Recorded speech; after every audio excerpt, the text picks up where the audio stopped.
तर अवस्था आयो नि त।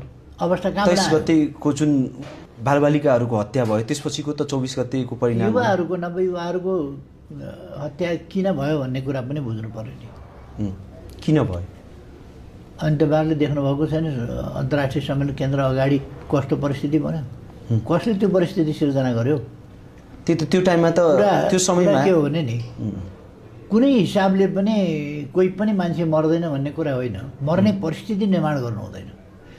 यदि गोली चल्ने परिस्थिति निर्माण भयो भने त गोली त फेरि पनि चल्छ त। गोली नै नचलाउने भन्ने कुरा हुँदैन, गोली त चल्छ। कस्तो परिस्थितिमा गोली चल्छ? मान्छे मार्नुपर्छ भन्ने होइन, तर मान्छे मर्छ त। त्यो अवस्थाले मान्छे मर्छ नि। जब संसद भवन आगो लाउन गइयो, तोडफोड गरियो, भित्र पसियो, किन पसेको?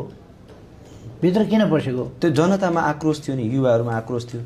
कसले भन्यो? सुरक्षाको जुन ब्यारिकेडको लगाइएको थियो एभरेस्ट होटल अगाडि, त्यहाँ जति सुरक्षाकर्मी चाहिएको थियो त्यति सुरक्षाकर्मी थिएन। त्यो तपाईँ भन्नुहोस्, जनतामा आक्रोश थियो भन्ने कुरा भन्दा पनि त्यहाँ कस्ता मान्छे आएर कसले तोड्यो? जेन्जीले तोडे हुन्थ्यो ब्यारिकेड?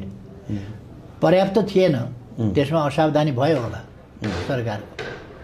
तर ब्यारिकेड त सरकारले त्यति बेला, यहाँ प्रधानमन्त्री हुनुहुन्थ्यो, त्यो अनुमानै गर्न सकिएन नि कि जेन्जीको यस्तो प्रदर्शन हुन्छ भनेर यहाँहरूले अनुमान गरिएको थियो कि माइतीघर मण्डलबाट उनीहरूले भनेकै थिए शान्तिपूर्ण हुन्छ, हामी यस्तो गर्छौँ, ब्यारिकेड तोड्दैनौँ, निषेधित क्षेत्र तोड्दैनौँ, हामी यहाँसम्म जाने हो, निषेधित क्षेत्र